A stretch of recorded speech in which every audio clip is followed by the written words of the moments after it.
Nous sommes ce que nous mangeons. Yaakov, quand il est sur la route de Haran, il s'arrête, il prie Dieu.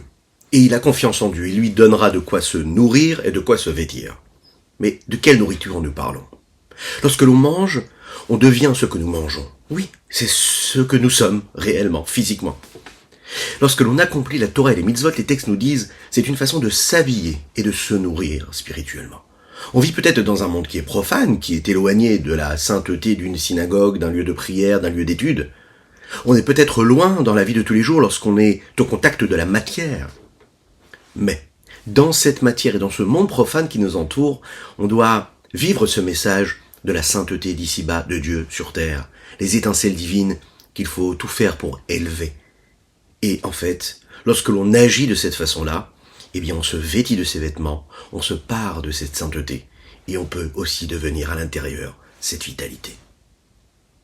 Boker Tov les Koulam, bonjour à toutes et à tous, je suis infiniment heureux de vous retrouver en cette magnifique matinée que Dieu nous offre sur la terre. J'espère que vous allez bien. Vous avez passé un bon Shabbat, on va passer une excellente semaine, puisque c'est la parashat Vayetse, mais aussi la première semaine du mois de Kislev. Nous souhaitons donc, pour ce mois-là, qui est le mois des miracles, le mois des lumières, beaucoup de lumière pour chacune et chacun d'entre nous. Juste après ces quelques notes de Nigun, nous étudierons notre Tanya du jour, et me dit-on de plus en plus nombreux vous êtes à le suivre, donc partagez, vous avez le mérite de faire venir le Mashiach, puisque quand on étudie la Chassidut, on étudie les sources de la Torah, eh bien on fait venir Mashiach. Et notre mission, à toutes et tous, il ne faut pas l'oublier, c'est de faire venir le Mashiach maintenant. Ay da da da da dam, da da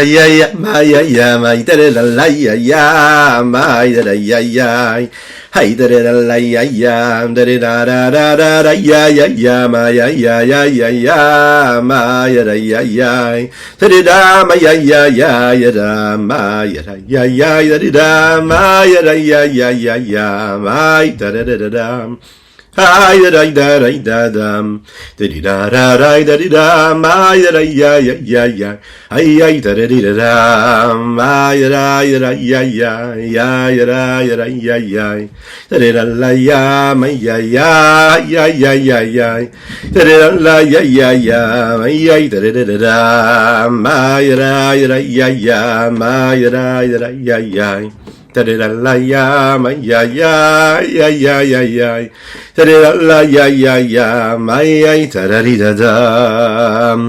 étudions aujourd'hui pour la Refoua Shelema de Avraham Nissim Ben Sultana, d'Elia Yaakov Nissim Ben Yehoshua Ariela.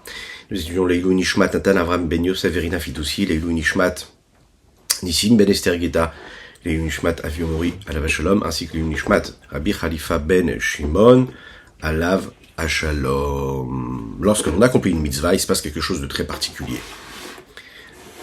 En fait, on a la possibilité d'élever les étincelles divines qui se trouvent dans la matière. C'est ce que nous avons dit en introduction. Il y a une différence avec l'étude de la Torah. Il ne se passe pas la même chose. Il ne se produit pas la même chose. Nous disons tous les jours dans la Tefila, avec Talmud Torah Keneged Kulam. C'est-à-dire que quand on étudie la Torah, ça équivaut à toutes les mitzvot. D'accord? Donc ça équivaut à toutes les mitzvot. Donc qu'est-ce qu'il est préférable? De s'asseoir et d'étudier la Torah toute la journée, de ne pas faire de mitzvot, juste d'étudier la Torah. Qu'est-ce que vous en pensez? Nechaim. Il dit comme ça. Pour accomplir une mitzvah qui ne peut pas être accomplie par une autre personne, par d'autres personnes, on doit s'arrêter d'étudier la Torah. Alors, quand on étudie la Torah, il y a quelque chose de particulier qu'il n'y a pas dans la mitzvah. En même temps, lorsqu'il y a une mitzvah qui doit être faite et personne ne peut la faire, on me demande d'arrêter d'étudier la Torah pour aller faire cette mitzvah. Donc les deux sont vrais. En fait, le conflit qu'il y a entre les deux, c'est-à-dire entre les deux extrémités qu'il y a dans la mitzvah, qui ne peut pas être accompli par quelqu'un d'autre. Donc en fait, j'ai la possibilité maintenant, et je dois décider, entre un côté et l'autre, est-ce que je m'occupe de cette mitzvah qui ne peut pas être accomplie, ou cette étude de la Torah que je peux étudier? Et là, on va voir que la mitzvah passe avant. C'est-à-dire que le dévoilement de Dieu qui se passe en haut, grâce à une mitzvah qui est accomplie en bas, est beaucoup plus grand, et tous les dévoilements supérieurs et spirituels qu'on est capable d'engendrer vont disparaître face à ce dévoilement-là qu'on est capable d'amener et d'engendrer par une mitzvah concrète, un acte concret. Il dit ici comme ça, le Rabbi Shlomo Zalman va filou ma'aseh merkava. Même étudier les notions kabbalistiques, ésotériques, de ce qui se passe dans les chars célestes, qui sont des notions qui sont très compliquées, mais qui ont aussi un pouvoir de connaissance et de dévoilement du divin phénoménal, grandiose. C'est ce que nous appelons l'étude de la profondeur de la Torah. C'est l'expérience du divin qui se vit en dehors de tous les réceptacles du monde, de toutes les limites physiques, corporelles que le monde nous offre. Étudier ces sujets-là, c'est vraiment s'extraire du monde, se détacher du monde et s'élever, se sanctifier, se purifier. Et pourtant, face à une mitzvah, qui ne peut pas être accomplie par quelqu'un d'autre, on te dit, arrête tout, et va faire cette mitzvah.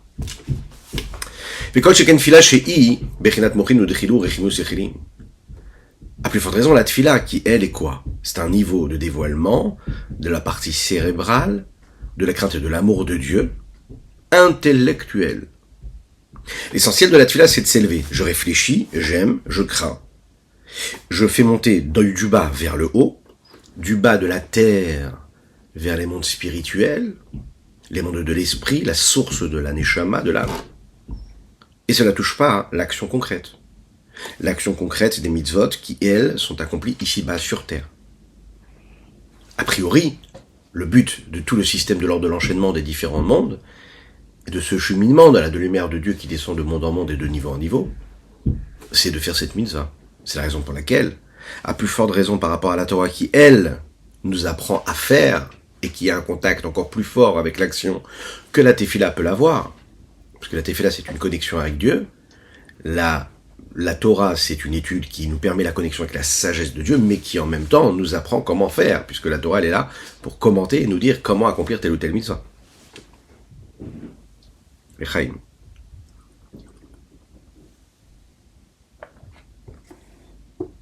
Viataam Kaniskardeel.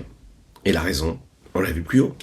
C'est-à-dire que l'action, c'est le but de tout le système de l'ordre de l'enchaînement des différents mondes.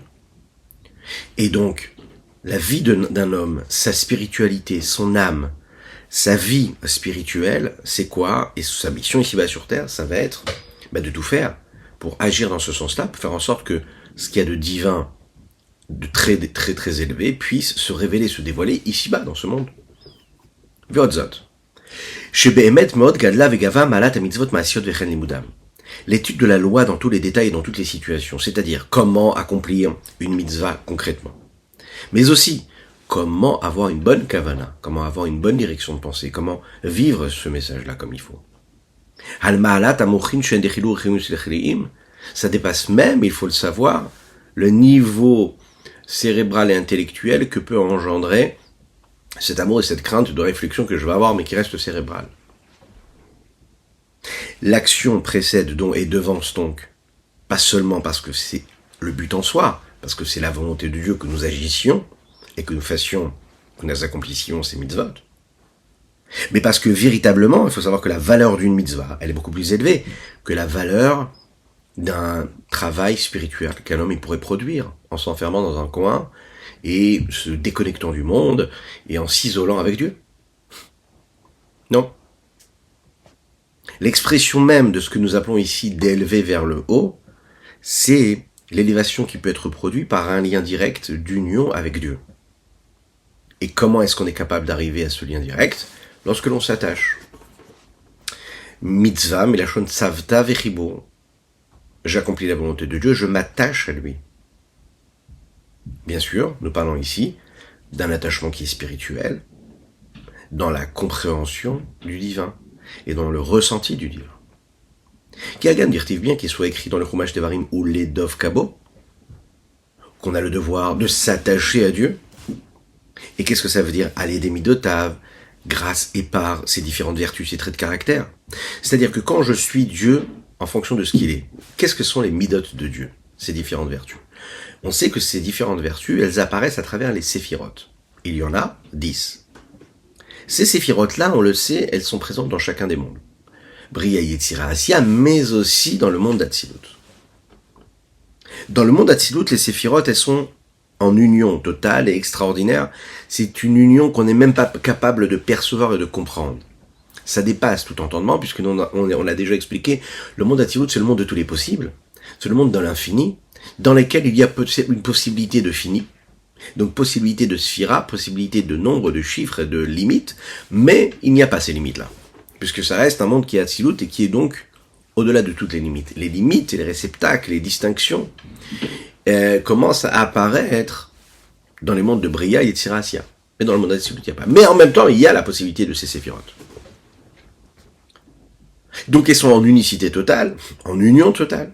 Et comme il est dit dans les Zohar, que les midot qui sont de Hatzilut, et nous le disons pour certaines communautés, tous les vendredis soirs avant la Tefila de Mincha dans le texte de Patach Eliyahu, Yu Vegar Moyichad, Dieu et ses séphirotes, c'est une seule chose. Il n'y a pas de séparation, il n'y a pas de distinction entre Dieu et sa façon à lui de se comporter et ses différentes vertus. Ce que nous appelons, dans d'autres termes, les lumières de Dieu et les réceptacles. Tout ne fait qu'un. Il n'y a pas de distinction. Donc quand un homme, en fonction de sa capacité, en fonction de ses possibilités, il va se coller à Dieu, il va reproduire ce que Dieu est, si l'on peut s'exprimer ainsi, c'est-à-dire que de la même manière que Dieu utilise cette mida, il va utiliser cette mida. Il va agir de la même manière, il va bouger de la même manière. Donc en fait, il s'attache à Dieu, mais avec quel attachement? Un attachement qui est extraordinaire, qu'on ne peut même pas mesurer, qu'on ne peut même pas imaginer. Et avec tout ça, il faut savoir que l'attachement qui est a priori spirituel, puisqu'il est en train de s'attacher aux vertus de Dieu, cet attachement-là, je peux le produire particulièrement et encore plus fort quand je fais une mitzvah concrète.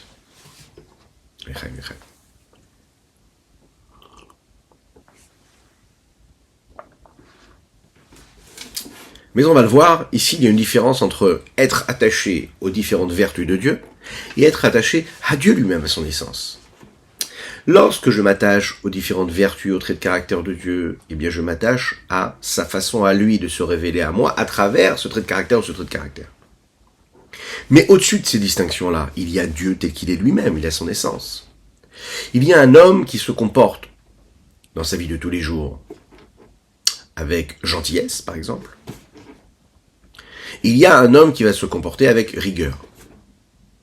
Donc, lorsqu'on est au contact de cette personne-là, en fonction de ce qu'il est, on peut même d'ailleurs même le juger, ce qu'il ne faut pas toujours faire, mais on va catégoriser en fonction de son attitude, ses traits de caractère. On oublie de penser qu'en réalité cet homme-là ne se limite pas à ce trait de caractère, il est beaucoup plus élevé que ces traits de caractère. Dans le couple, dans l'éducation des enfants, il ne faut jamais caractériser en fonction des caractères, c'est le cas de le dire, mais il faut aller chercher la profondeur de la personne. Parce que il y a toujours quelque chose d'au-dessus de ma façon d'être, de mes émotions, de ma façon de me comporter. Je me comporte, ça définit ce que je suis, mais pas tout ce que je suis. Celui que je suis, il est au-dessus de ce que je fais ou de la façon avec laquelle je me comporte. Mon comportement dépend des différentes midot, des différents traits de caractère que j'ai et qui sont en relief en moi. Pour différentes raisons, en fonction de mon éducation, de mon évolution personnelle, de ma situation émotionnelle, intellectuelle, psychologique, sociale, je vais être d'un côté ou d'un autre, je vais révéler de moi pour les autres, pour ceux qui sont à l'extérieur de moi, ou même pour moi d'ailleurs, moi-même, en moi-même, des traits de caractère.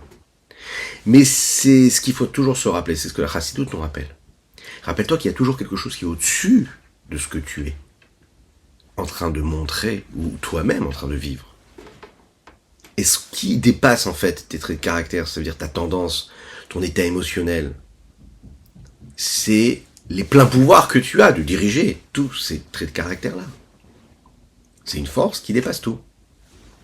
C'est la raison pour laquelle, comme on l'a dit, comme dans l'éducation, comme dans le couple, on ne doit jamais juger et catégoriser en fonction de l'état émotionnel ou même intellectuel ou psychologique ou émotif, émotionnel du conjoint ou de l'enfant ou du parent, puisqu'il est toujours motivé par des raisons annexes de ce qu'est la personne dans sa profondeur. C'est la raison pour laquelle on va toujours chercher le shalom, on va toujours chercher à faire en sorte que le message qu'on va transmettre à un enfant dépasse la situation dans laquelle il est là maintenant. Et la force de l'enseignant, la force du parent, c'est d'avoir le recul, de ne pas regarder l'enfant comme il est maintenant, mais comme il est capable d'être, en fonction de ses capacités, en fonction de ce qui dépasse ce qu'il est maintenant ou ce qu'il nous montre maintenant. Alors imaginez maintenant spirituellement ce que ça veut dire. Imaginez si on pense à ça et on rappelle ça au sujet de la neshama qui est chez un juif, en fonction des mitzvot qu'il fait, des averot qu'il fait. Imaginons quand on essaye de se rappeler que quand on s'attache aux midot de Dieu, on n'est pas en train de s'attacher à l'essence même de Dieu. Parce que les midot, encore une fois, ce n'est que ce qui se dévoile de lui, en fonction de ce que nous sommes capables de recevoir ou pas. Et là, ce qu'il va nous dire, le Rabbi Shlomo Zalman ici, c'est qu'on peut atteindre un niveau où on ne va pas seulement s'arrêter aux vertus de Dieu, aux traits de caractère de Dieu, mais on va aller chercher réellement ce qu'il est lui-même, l'essence même de Dieu.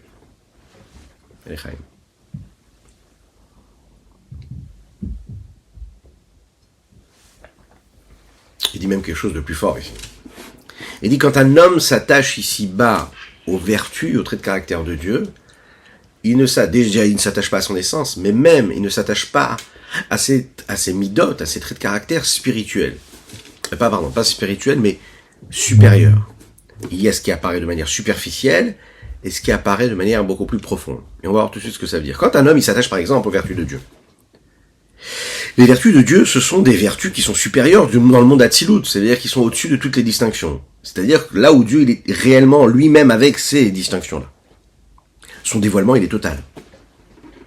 Les midot, elles sont en réalité non plus des midot, elles sont infinies, comme lui est infini.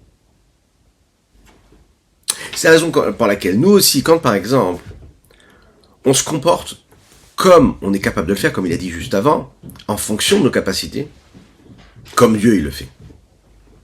C'est-à-dire à travers nos émotions, nos sensations, à travers nos sentiments, à travers nos actions. On n'est pas en train de copier superficiellement ces midotes-là.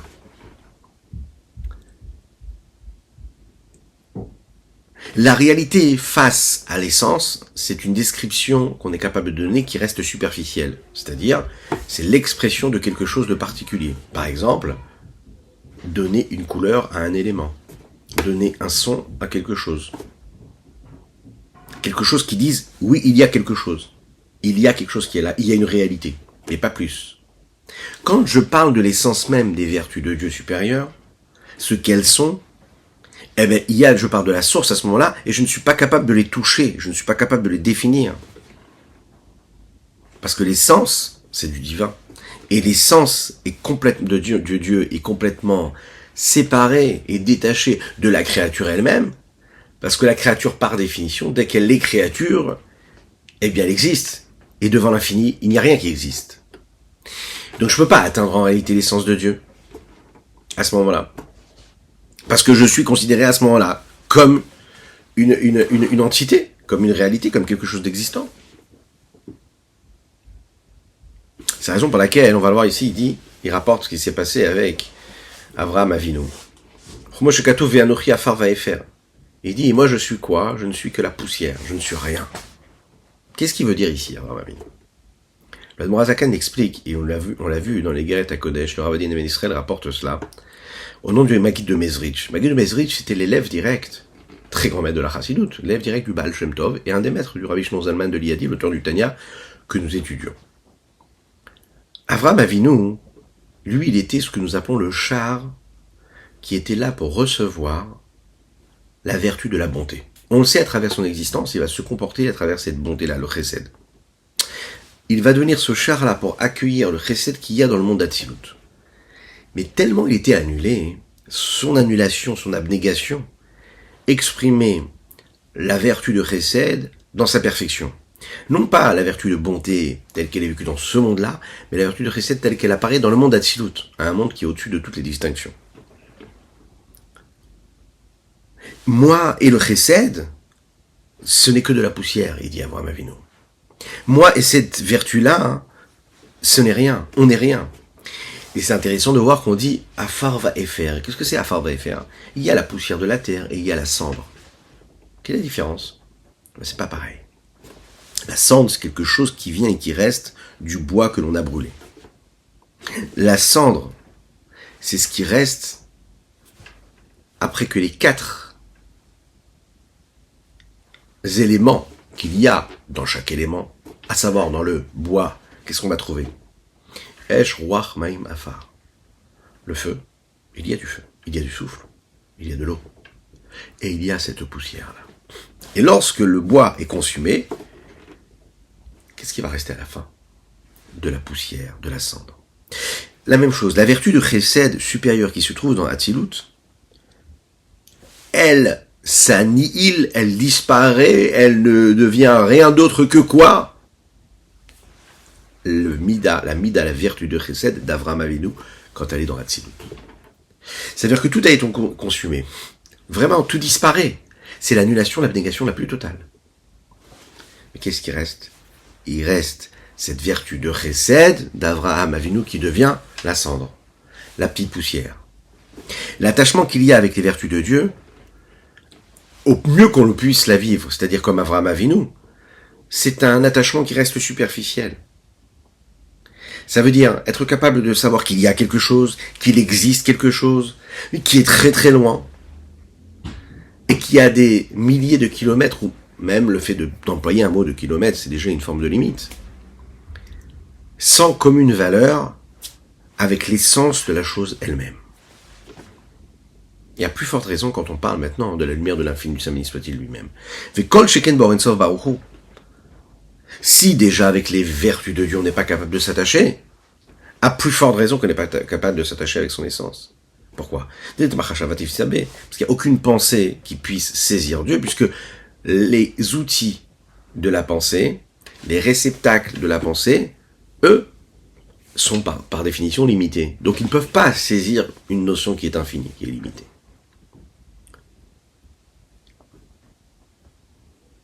Be'oro ne peuvent pas saisir la lumière, et ce dévoilement de vitalité qui vient de Dieu.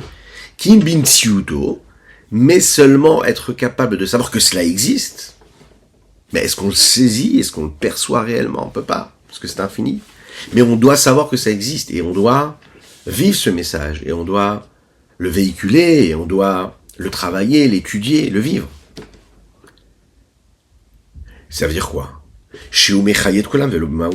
Que c'est Dieu qui fait tout vivre, il fait vivre tous les éléments, mais pas son essence. Afilou Elionim, même quand nous parlons par exemple de ces êtres supérieurs, comme par exemple des anges, qui sont des créatures, non pas terrestres, physiques, et a priori on pourrait dire, elles ne sont pas limitées ces créatures, mais non, comme ce sont des créatures, elles sont détachées de l'essence même de Dieu. Kadosh, Kadosh, Hashem Sevakot, roulé. Comme le prophète Ishaïa le dit, Kadosh, Kadosh, Kadosh. 3 fois Kadosh, Dieu est saint. En fait, ces malachim-là, malachim supérieurs, ce qu'on appelle les srafim, qui sont dans le monde de Bria, disent Kadosh, Kadosh, Kadosh, Hashem Tsevakot. Kadosh, ça veut dire être séparé. D'accord? Quand l'ange dit Kadosh, il est en train de saisir qu'il y a quelque chose qui est séparé de lui. Il voit des preuves, il voit des actes, il voit des choses. Il est même capable de ressentir une forme de présence, d'existence. Mais il ne saisit pas l'essence. Il sent qu'il y a quelque chose, mais l'essence, il ne la saisit pas. Et ça, c'est sa grandeur à l'ange supérieur. Parce qu'il est capable de savoir qu'il y a quelque chose, ce que nous appelons être capable de saisir qu'il y a Metsiout à Maout, qu'il y a une forme d'essence. Mais ça ne veut pas dire qu'il la saisit. L'Echaim.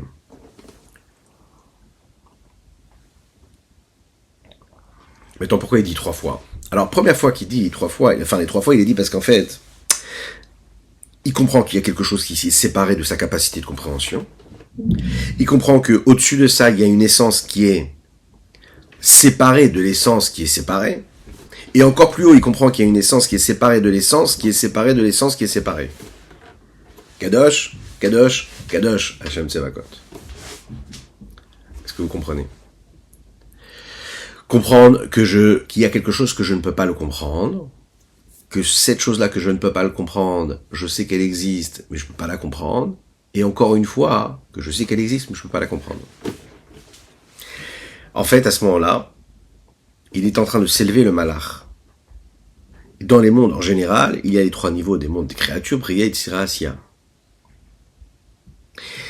Levad Alui Netzalim, comme les sphirotes par exemple, ou ce que nous appelons les visages des mondes du monde Atzilut dans tous leurs détails, qui eux viennent et se suivent, puisqu'ils viennent, ils subissent cet enchaînement, cet engendrement de cause à effet, qui eux, masigim kolechad bilato, chacun il peut comprendre et saisir en fonction de sa capacité, de son niveau, en fait. Et chacun va recevoir et va saisir un petit peu plus que l'autre. C'est-à-dire, il va saisir l'existence de cette essence-là qu'il ne peut pas comprendre. Mais à aucun moment, il ne saisit la profondeur et l'essence même de Dieu. Comme Kifi Aseder, comme le Etzraïm, comme l'explique le Etzraïm, dans sa façon de nous expliquer, à travers les termes, bien sûr, assez kabbalistiques, qu'on ne va pas développer tout de suite, mais qui sont que chaque niveau a la possibilité de saisir quelque chose. Succinctement, on peut rappeler qu'ici, quand nous parlons de ces visages qu'il y a, qui s'habillent dans le monde d'Atsilut, il se passe quelque chose de particulier. Il dit qu'il fait Aseder chez Etzraïm, chez Etzraïm, bitlapshut avartzufim, aval lo banivraim, afilu benishamot Atsilut, comme Moshe Moshe Rabbeinu lavashalom, veraita et achorai. Qu'est-ce que ça veut dire? Les visages qu'il y a dans Atsilut s'habillent l'un dans l'autre. Ça veut dire que c'est pas juste qu'ils sont là à se parler l'un à l'autre, comme des visages de personnes qui communiquent. Ils s'habillent, en fait, d'essence à essence. On sait que la parole, c'est un lien extérieur, c'est ce qui me permet de communiquer avec autrui. Celui qui entend ne se saisit pas ce qu'il y a réellement dans ma tête, il saisit ce que moi je veux bien lui dire. Encore plus que cela, il va saisir ce que je lui dis en fonction de lui, ses capacités qu'il a de saisir ce que je suis en train de dire. C'est-à-dire que on peut donner des informations, et la personne qui est en face, si elle n'a pas toutes les données, elle ne va pas comprendre, ou elle va comprendre ce qu'elle peut comprendre en fonction de ses données à elle. Mais peut-être qu'on lui donne des informations, qu'on va lui cacher ces informations, et qu'elle aurait pu découvrir si elle avait d'autres données annexes pour comprendre ce qu'on est en train de lui dire. On peut lui dévoiler un secret, elle ne s'en rend même pas compte, parce qu'elle n'a pas toutes les données. Donc la parole, je peux communiquer, mais je donne pas l'essence de ce que je suis, ce qu'il y a dans ma pensée. Il y a les mots que je vais employer, mais qui sont une connexion, un attachement qui reste superficiel, puisque la personne qui est en face, comme on l'a dit, va interpréter en fonction de données qu'elle a elle-même. Lorsque nous parlons ici de la hitlapshut des partsufim, nous ne parlons pas de cette parole-là, communicante. Nous parlons d'essence qui s'habille de cette essence-là. Qu'est-ce que cela veut dire? Dans Atfilut, la partie superficielle des mondes, c'est-à-dire de son essence véritable, va s'habiller de la partie profonde du niveau qui est inférieur. Ça veut dire que ce que j'ai réussi à saisir, lui fait qu'il y ait une forme d'essence, ça me permet de savoir et de comprendre, de saisir un niveau de profondeur un peu plus élevé que ça n'était avant. Je me suis habillé de cette essence-là. Je suis touché par cela parce que je réussis à rentrer à l'intérieur, et non pas juste comme la parole qui me donne juste une communication extérieure et une information extérieure et superficielle. Lorsqu'il y a deux personnes, par exemple, qui ont un lien véritable, un lien d'âme entre eux, lorsqu'un homme aime une autre personne, alors le premier ne peut pas ordonner et expliquer à l'autre comment il aime, pourquoi il aime, etc. C'est quelque chose qui est, on ne sait pas. Deux êtres qui se rencontrent, et on ne sait pas, on sent qu'il y a quelque chose qui est passé entre ces deux personnes-là. On sent qu'on va pouvoir partager, on sent que les deux âmes se sont parlé. Il s'est passé quelque chose à travers le regard. On se souvient du regard de cette personne-là, on se souvient de ce qu'il nous a dit, on va rencontrer des centaines de gens dans notre vie. Mais il y a des gens comme ça qui vont nous marquer. Ils vont nous raconter un moment de leur vie, quelque chose d'important. Eux-mêmes vont s'ouvrir à nous. Nous-mêmes, nous allons nous ouvrir à eux. Pas parce qu'on est proche, juste parce que les âmes se sont rencontrées à un moment. Ce lien-là qui est fondamental, c'est un lien qui est essentiel. C'est pas quelque chose qui est explicable. En fait, le premier va dévoiler en fait ce qu'il a au fond de lui, son message. Le deuxième réussit à ce moment-là à saisir pas seulement ce que l'autre lui dévoile, mais ce qu'il ressent lui-même, comme on l'a dit tout à l'heure, par lui-même de ce qu'il est lui-même. En fait, là, c'est réussir à saisir l'essence et la profondeur du message du premier. Et ça, c'est que quand il y a un miracle de connexion entre deux âmes. Pas juste quand on parle et qu'on communique. Parce que là, encore une fois, là, on peut cacher son vrai message. Ça, c'est ce qui se passe quand on réussit à vivre les Partsufim d'Atsilut. On est dans des mondes vraiment déjà très très élevés. Avaloban Ivrahim, pas dans toutes les créatures. Afilouban Nishamot d'Atsilut, même pas dans les âmes qui sont dans le monde d'Atsilut, qui elles ne sont pas capables de saisir l'essence même de ces visages que nous appelons ici, du monde d'Atsilut.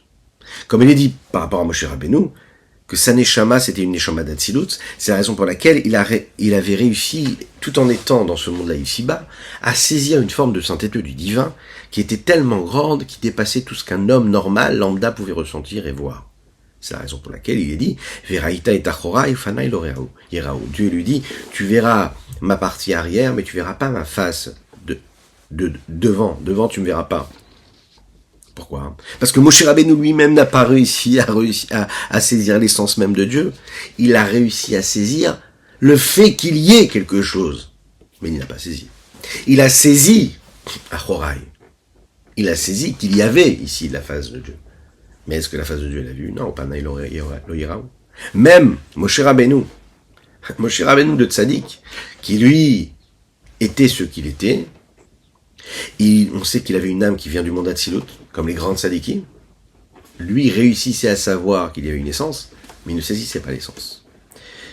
Voilà ce qu'on pouvait dire aujourd'hui sur notre Tania du jour. Je vous souhaite une excellente journée, une excellente semaine. N'oubliez pas de partager, liker, commenter cette publication, afin que nous soyons encore et toujours plus à étudier cette Sainte Torah. Et par cela, Mashiach arrivera. À bientôt.